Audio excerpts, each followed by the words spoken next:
Você mora de aluguel? Ou conhece alguém que mora? Aposto que sim.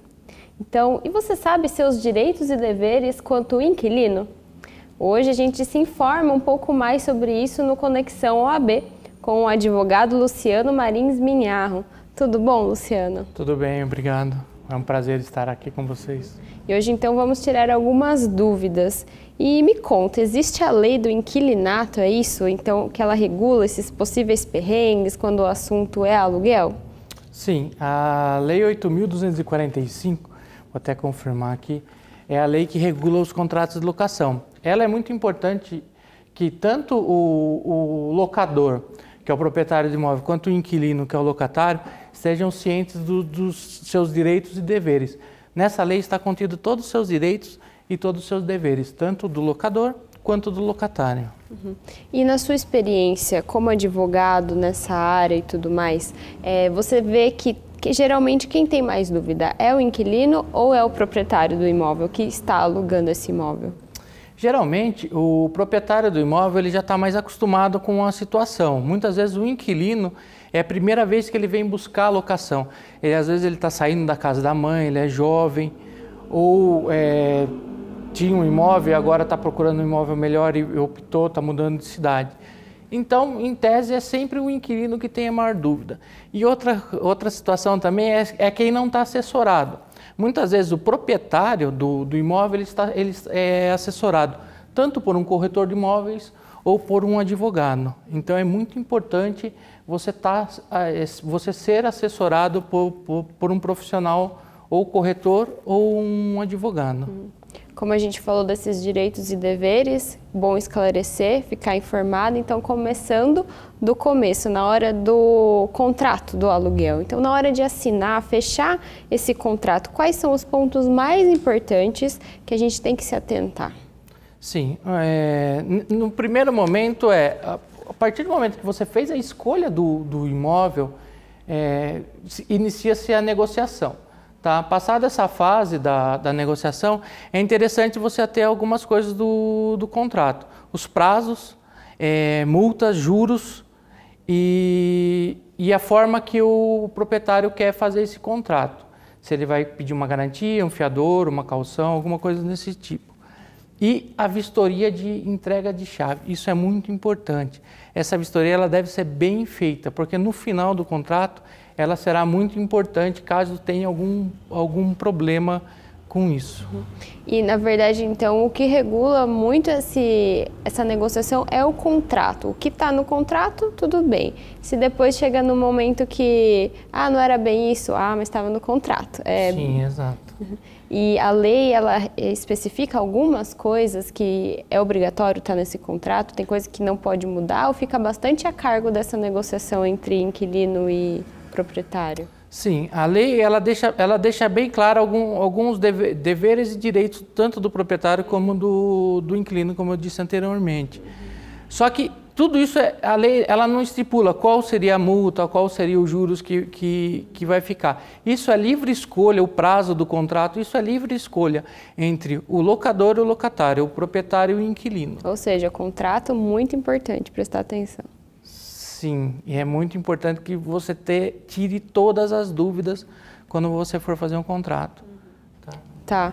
E ainda na questão desse contrato, dessas negociações, é preciso ter a intermediação de uma imobiliária ou o contrato pode ser feito direto entre o proprietário e o inquilino? Vale do mesmo jeito?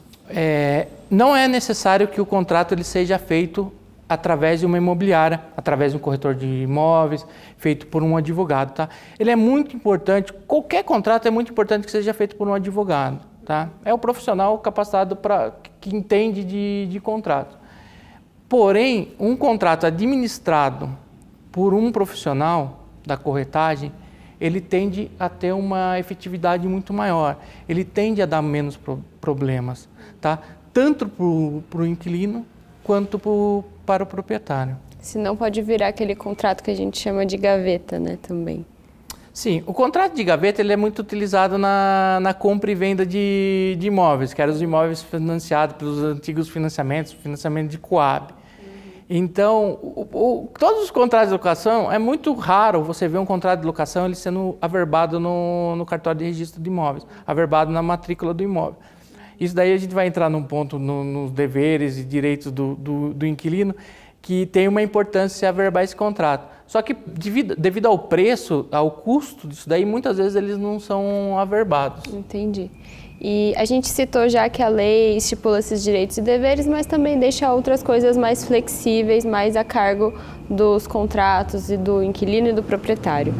Até que ponto, então, pensando nisso, até que ponto o proprietário pode escolher para quem vai alugar o imóvel? Tá, o proprietário ele pode fazer algumas escolhas no momento da locação do seu imóvel. Ele é o proprietário do imóvel, na verdade é ele que, no final das contas, ele escolhe. Tá? Tem alguns critérios. Nunca, em nenhum contrato, ele pode haver discriminação. Você não pode ser preterido num contrato de locação por causa de raça, cor, sexo, qualquer tipo de discriminação. Caso isso aconteça e você consiga provar, tá? Você pode recorrer à autoridade policial e também pode, na esfera civil, entrar com processo de danos morais. Tá? Os critérios, eles têm, o proprietário hoje em dia ele pode escolher, eu não quero que mude a cor da parede do meu imóvel, então você vai alugar, mas eu quero pintar de uma cor. Ele falou, não, o imóvel você não pode pintar só dessa cor. Limitar o número de habitantes que vão residir no imóvel.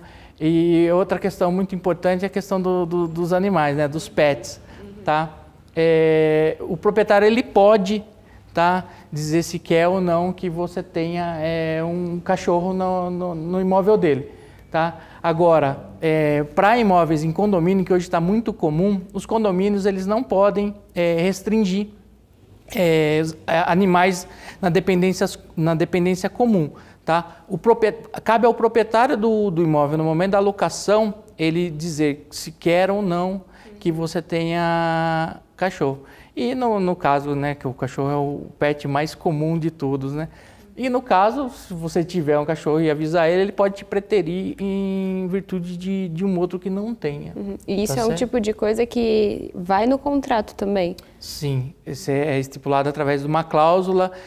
Você pode estipular que não quer que mude as cores da parede, que você não quer que não pode ter um número X de pessoas habitando no imóvel. Porque imagina, você aluga, que aqui é muito comum, kitnets. Tá? Uma kitnet é um quarto, uma sala, uma cozinha, um banheiro e talvez uma lavanderia. Aí morar lá um casal e 3 filhos numa kitnet dessa, de 30, 20 e poucos metros quadrados. Então o proprietário ele pode delimitar, olha, eu quero para um casal ou para uma pessoa, ou no caso de aluguel de um quarto, você vai sublocar um quarto, você vem, eu quero sublocar o quarto, você estipula uma cláusula que não quer que venha morar uma família nesse quarto na sua residência. Sim, então, ou seja, também você é o inquilino, você também não pode alugar para um terceiro Isso. A sublocação é um direito do inquilino, desde que ela esteja em cláusula contratual. Tá? Se tiver uma cláusula contratual proibindo a sublocação, não poderá ser sublocado o imóvel. Tá? Hoje em dia, em muitos contratos, eles permitem a sublocação porque também é uma forma de uma renda extra do inquilino e também ajuda no pagamento do aluguel. Bom para todo mundo, no Fica fim. Assim. Agora, vamos entrar num ponto importante também, principalmente para quem está procurando um lugar para alugar, que é a questão do fiador. Primeiro, é sempre necessário um fiador? Explica para a gente as regras em relação a isso, ou se existem outras opções além do fiador, como que funciona? Certo. Hoje em dia, nos contratos de locações, temos 3 tipos de fiança, né? O fiador, o seguro-fiança e o depósito calção. O fiador ele sempre foi o mais usado, tá? Mas ele não é obrigatório. O que é obrigatório, o que não pode ser feito num contrato de locação é exigência de mais de uma garantia. Tem que ser um desses 3, Sim. Não mais de um. Tá? E quem escolhe isso é sempre o proprietário, tá? Ele que vai escolher. O fiador, na verdade, é aquela pessoa o parente que você vai lá, faz aquele pedido e ele torna o contrato, o contrato quando ele tem um fiador, ele é um pouco mais demorado. tá? Porque tem que analisar toda a documentação do locatário, toda a documentação do fiador, toda a documentação do imóvel do fiador que ele vai dar como garantia do contrato de locação. E o fiador, caso você não pague, é ele que vai arcar com todos esses custos. Apesar de demorar um pouco mais no contrato de locação, é uma das 3 garantias mais baratas que tem. O seguro fiança, ele é um pouco mais oneroso para o inquilino, tá? Eu acredito que o seguro fiança, ele seja dos 3, ele seja o melhor, tá? O seguro fiança você faz através do corretor. A partir do momento que você faz, ele vai ter uma cláusula no contrato, tá? Você assinando o contrato, tudo bonitinho, você vai atrás de um corretor seu de seguro, ou a própria imobiliária às vezes tem um corretor de seguro. Você leva até, hoje em dia estão parcelando o seguro fiança, e essa apólice você anexa ao contrato de locação. O inquilino não pagando, tá? O locatário não pagando nada, o proprietário ele aciona a seguradora e a seguradora vai fazer os pagamentos, tá? É um processo rápido e fácil hoje em dia as seguradoras, os corretores de seguros, eles têm um trabalho ágil. Hoje em dia, com a internet é tudo bem mais ágil. Então, só que o problema é o preço, que chega até 2 valores do aluguel. A vantagem é que você pode parcelar e não precisa pedir para ninguém. Fica como uma taxa extra no aluguel. E pode ser um acordo entre as partes, entre o locador e o locatário, de ser incluído no valor do aluguel ou de ser responsabilidade só do locatário. Tem a possibilidade disso ser negociado no contrato. Certo. E a caução, que é aquele famoso depósito que você faz, que tem que ser limitado a 3 aluguéis. Você faz no início do contrato, você faz esse depósito de caução, será colocado numa caderneta de poupança, tá? E no final do contrato, você pode... Se tudo der certo. Mas a maioria das pessoas, principalmente no depósito de caução, tá? Tende como tem um dinheiro reservado lá, o contrato tende a fluir bem. E pode ser feita a escolha. No depósito de caução nos 3 últimos aluguéis, em vez da pessoa pagar, desconta-se desse depósito de caução que está feito, ou na hora da entrega da chave, usa-se o dinheiro do depósito de caução para fazer o que tem que ser feito no imóvel, a melhoria que tem que ser feita no imóvel, às vezes pintar uma parede, alguma coisa assim, uma reforminha, algum dano que aconteceu, subtrai-se desse valor e o resto é devolvido, né, com juros e correções da caderneta de poupança. Você falou que, na sua opinião, a opção do seguro locação é a mais vantajosa. Mas Sim. Qual é a mais comum? A mais comum ainda hoje é a fiança. O fiador. E é cada vez mais difícil achar um fiador, né? Sim. Cada dia tá mais difícil. E o fiador é aquele negócio. Quem tem um fiador tem um pai, a maioria das vezes é um pai, uma mãe, um tio, algum parente, tá? E a pessoa que usa o fiador, é muito raro ela deixar de descumprir o contrato, tá? A maioria das vezes o fiador vai lá e cumpre e depois resolve com um parente dele. Tá certo. Agora pensando já no contrato de aluguel em vigência, a pessoa está morando de aluguel, sempre existem algumas despesas, né? Então, o que é responsabilidade do locatário, o que é responsabilidade do locador? Por exemplo, condomínio, IPTU, taxas extras, reparos, quem faz o quê? Tá, a própria lei do inquilinato, ela determina o que é direito e deveres de ambas as partes, tá? Basicamente, o inquilino ele tem que pagar o aluguel em dia, conforme foi pactuado no contrato, e tudo que foi contratado, tá? Taxas, impostos é responsabilidade do proprietário do imóvel, tá? Do locador, desde que não tenha sido pactuado diferente no contrato, tá? Em caso de condomínio, a taxa de condomínio normal, a ordinária, é responsabilidade do inquilino, sendo que as extraordinárias é de responsabilidade do proprietário, tá certo? Os danos que a gente fala estruturais é responsabilidade do proprietário do imóvel, aqueles rachadura no imóvel, um telhado, algum encanamento que teve problema, uma fiação elétrica, isso é responsabilidade do proprietário. Nada impede que o inquilino faça e depois abata do aluguel. E as melhorias, uma pintura de alguma coisa, algum dano causado pelo inquilino, isso é responsabilidade dele. Então, o dano causado pelo inquilino fica de responsabilidade do inquilino. Sim, sempre que o inquilino causar algum dano no imóvel, ele vai ter que consertar esse esse dano causado por ele ou por qualquer uma pessoa da família dele ou algum convidado dele que veio à casa, tá? Tem que ficar claro, o inquilino ele não pode fazer reformas no imóvel sem autorização do proprietário. Qualquer reforma no imóvel ou qualquer manutenção tem que ser avisado o proprietário. Também outra coisa importante é sempre ser formal. Parece até chato, mas vou enviar um e-mailzinho. Se tiver no contrato de locação que a comunicação entre proprietário e inquilino vai ser através de AR, respeite isso, tá? Porque no final você não vai conseguir reclamar. Às vezes você vai ter umas benfeitorias que as úteis e as necessárias elas são indenizáveis. Então, se o inquilino fizer, ele pode ser restituído. Mas às vezes no contrato de locação tá que para ele ser restituído ele tem que informar antes de fazer, tá?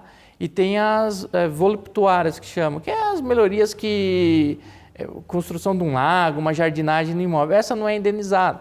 Tá? Tem proprietário que ele não gosta que você venha e mexa no imóvel dele, vai lá e abre um jardim no imóvel. Aí você não comunica ao proprietário, isso pode dar um ensejo a uma ação de despejo. E falando já nesse assunto, quais são os casos, em que casos o contrato pode ser rescindido tanto pelo proprietário quanto pelo inquilino? Existem motivos mais comuns para isso? Sim. O motivo mais comum primeiro, o proprietário ele nunca pode pedir o imóvel, tendo um contrato de locação assinado, formalizado, o proprietário ele nunca pode pedir o imóvel antes do final do contrato. Tá? Do nada quero de volta. Não pode. Não tá? existe isso é garantido para o inquilino a sua permanência no imóvel. Tá? O proprietário ele nunca pode pedir o imóvel para o inquilino dentro do prazo de vigência do contrato. Ele tem que aguardar o prazo de vigência do contrato. E esse prazo também pode variar de acordo com o contrato. Sim. Os contratos com 30 meses, que é o previsto em lei, a partir do momento que o contrato ele se rescindiu, deu 2 anos e meio, ele rescindiu, em 30 dias o proprietário ele pode pedir o imóvel para que o imóvel seja desocupado, tá certo? Se ele não pedir, o contrato ele fica por prazo indeterminado e aí ele vai ter que tomar outras providências para pedir o imóvel. Contrato com um prazo inferior a 30 meses, caso o proprietário, acabando o contrato, vamos supor um contrato de 1 ano, que é o mais comum que as partes costumam fazer, 12 meses, acabou os 12 meses, o proprietário vem e pede o imóvel, tá? 30 dias após a rescisão, pode ser devolvido o imóvel, o inquilino tem que devolver o imóvel. Passados os 30 dias, tá? Só depois de 5 anos ele pode vir a pedir o imóvel, então o inquilino está garantido dentro do imóvel, tá? Como você perguntou, quais as formas mais comuns de rescisão. Por vontade, no caso seria do inquilino, às vezes o proprietário quer imóvel, vem, conversa com o inquilino, eles se acertam e devolvem, tá? Que o acordo é sempre a melhor solução para tudo, tá? Falta de pagamento é um motivo, que eu acho que é o mais comum, quebra de qualquer cláusula contratual, tá? E os casos dos prazos que eu falei para você, acabando o contrato, ser pedido, tá certo? E no caso de uma quebra de alguma cláusula, aí não interessa o prazo, pode ser pedido a qualquer momento. Sim, vamos pôr o pagamento. O inquilino deixou de pagar o imóvel. Muitas pessoas costumam, tem um prazo para pedir no dia posterior. Você pode pedir, fazer a notificação, sempre fala, a notificação fazer por AR, notifica o inquilino que ele está inadimplente com o pagamento e dá um prazo para ele de 30 dias, 15, 30 dias para ele desocupar o imóvel. Tá? A lei diz 15, eu costumo falar, dá 30 dias, né? Porque 15 dias a gente não consegue fazer nada. Esse é o mais comum. Tá, e em algum desses casos existe multa ou é mais ter que sair do imóvel mesmo? Sim, a multa ela é prevista em lei. O valor da multa não é previsto em lei, tá? Muitos contratos eles costumam colocar a multa de 10%. Muitos contratos estão colocando a multa de 10% no caso de atraso. Então você atrasou o aluguel, você vai pagar num dia, 5 dias depois, você paga uma multa de 10%. Tá? A lei prevê a multa. Só que não prevê o valor, tanto quanto os juros. A lei prevê que seja cobrado juros, mas também não prevê o valor, Tá? A única diferença é o reajuste. O reajuste ele é previsto por lei, ele tem que ser por índices oficiais. Tá certo? Antes da gente falar do reajuste, que é um tema que a gente vai falar aqui, ainda falando dessas rescisões e tudo mais, o proprietário ele pode decidir vender o imóvel no meio do contrato de locação? Ele pode? Sim, ele pode vender, ou como é propriedade dele, desde que ele observe o direito de preferência do inquilino. Esse direito de preferência, como eu disse anteriormente, é interessante que esse contrato esteja averbado junto à matrícula do imóvel, para que o inquilino ele possa exercer esse direito de preferência. Tá? Caso o contrato não esteja averbado, para ele exercer o direito de preferência, ele vai depender muito da boa vontade do locador, do proprietário. Tá certo.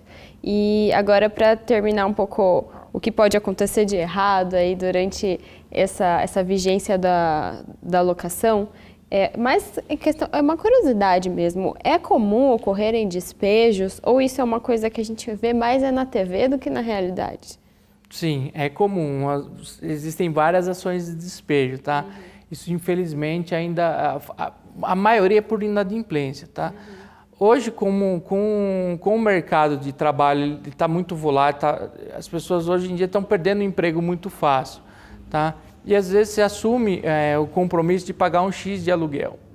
E no meio do caminho você acaba sendo demitido ou o seu negócio acaba não prosperando, você para de pagar o aluguel. E aí o proprietário, o único modo dele retirar o inquilino do imóvel é através da ação de despejo, tá certo? E os prazos, com a reforma da lei do inquilinato, os prazos eles diminuíram. Hoje em dia são 30 dias para você, 15 dias para você ocupar o imóvel através de uma notificação ou 30 dias através de uma sentença judicial. Então o prazo é muito curto, é sempre bom negociar. Teve algum problema financeiro? Vá até seu locador, vá até a administradora do seu aluguel, que está administrando a sua locação, e converse com eles. Tente negociar um prazo para você poder sair do imóvel, tente negociar prazo para pagamento de multa ou exoneração da multa. Tá? Isso Essa é a dica mesmo. Sim, tentar negociar. Exponha o seu problema e tente resolver isso quanto antes. Alguns outros problemas que são comuns nessa relação entre proprietário e inquilino? Sim, muitos imóveis eles não são, no momento que a pessoa aloca o imóvel, ele está lá bonito, maravilhoso, só que ele não é feito uma vistoria adequada, tá? Às vezes a relação entre proprietário e inquilino é pessoal, certo? Não é feita por um intermediário, não é feita por uma imobiliária nem por um corretor. E é muito comum o imóvel ele conter defeitos. Aí você entra no imóvel, está lá morando há algum tempo, os defeitos estão mascarados, vamos dizer, né? Vazamentos, chove dentro, as tomadas acabam não funcionando e tudo isso não foi colocado numa vistoria da entrada do imóvel. Por isso é sempre importante que você notifique e isso é um motivo para quebra de contrato, tá? Você pode... Dessa vez por parte de quem está alugando. Né? Isso. Tá? É muito importante a vistoria, tanto na entrada que você vai entrar no imóvel, seja feita essa vistoria para você entrar no imóvel, tá? Parece até meio chato, você vai lá, vou testar toda a tomada, vai, mas às vezes aquela tomada lá é que você vai usar para ligar uma televisão e aquela tomada não está funcionando. Aí você vai ter que esperar a administradora mandar alguém para vir, ou você vai ter que no exemplo da tomada, contratar um eletricista para fazer a ligação daquela tomada, às vezes a tomada nem dá para ser ligada, só tem a caixinha lá. Então é importante que você veja tudo isso antes de entrar no imóvel, para que a hora que você entre no imóvel, ele já esteja perfeito. Isso, quando ele é avaliado no momento da vistoria, você pode negociar com o proprietário e falar, olha, eu só entro no imóvel se você arrumar isso, se você arrumar aquilo. E aí você negocia isso, no momento da sua mudança ele já providencia as melhorias ali, as reformas ou os reparos necessários. E a hora que você entra no imóvel, você já está com o imóvel apropriado para morar. Tá certo. E agora, pensando que a gente teve um contrato de aluguel que ocorreu tudo bem, foi tudo certo nesses prazos já determinados, enfim, chegou ao final esse contrato. Como que ficam, mais uma vez, os direitos e deveres de cada um na hora de entregar as chaves? Sim, aí eu volto a bater em cima da vistoria, tá? Quando você for entregar as chaves do imóvel, é importante que durante toda a sua permanência no imóvel, você vá guardando todas as notificações que você fez, de algum problema que teve no imóvel. Documentar tudo. Deixa tudo documentado, tudo certinho. E na hora que você for entregar as chaves, peça uma vistoria no imóvel, tá? Para que o vistoriador ele venha e diga que o imóvel está perfeitamente, tá conforme o contrato assim dispõe. O que é normal é precisar pintar, precisar entregar do jeito que foi. Exato, do jeito que você recebeu, Uhum. tá? Desgastes naturais do piso, isso daí não tem como você cobrar. Daí são desgastes naturais e não tem como ser avaliado.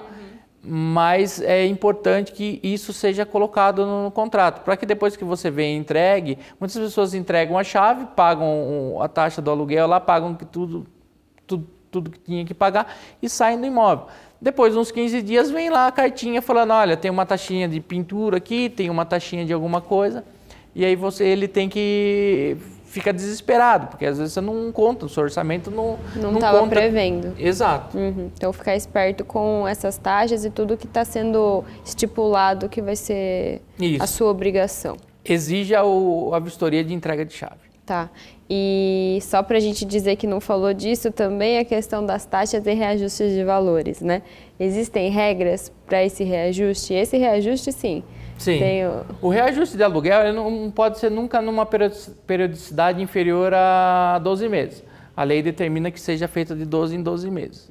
Tá certo? Pelos índices oficiais, IGPM, INPC, esses índices, eles sempre estão... tem cláusula em contrato a respeito desses índices. Fique atento a isso também, tá? Como a multa, juros. Agora, o reajuste lá de aluguel, para colocar o aluguel no valor do mercado, às vezes você fica algum tempo morando no imóvel e só fazendo o reajuste através do INPC. E isso foge do valor real do mercado. Aí é só através de um pedido de revisão do contrato de locação, que pode ser feito através de acordo entre as partes ou através de uma ação judicial. Eu recomendo sempre que sente o inquilino e o proprietário eles sentem à mesa e conversem. Tanto no reajuste anual, sempre sente e converse a respeito disso. Porque hoje em dia, com imóvel, um inquilino bom, ele é... Melhor pagar um pouco menos e ter alguém que pague. Com certeza. Melhor o seu imóvel estar alocado, estar lá com um inquilino bom que está zelando pelo seu imóvel, do que você querer subir, mudar algum índice ou fazer um reajuste para mais e você acabar perdendo esse inquilino. E fica a escolha do proprietário. Sim, isso é a escolha do proprietário. Ele tem umas regras que tem que seguir, mas em tese é sempre bom sentar e conversar. A gente vai terminar o programa fazendo uma última pergunta que foge um pouquinho do que a gente tem falado até agora, mas só para dizer que a gente trouxe alguma coisa recente também, que é o caso dessa nova modalidade de aluguel. Não sei nem até se é tão nova assim, que esse aluguel de temporada que a gente vê no Airbnb, que são esses sites que você pode, em vez de contratar um hotel, você aluga a casa de alguma pessoa lá, um quarto, enfim, por um tempo específico.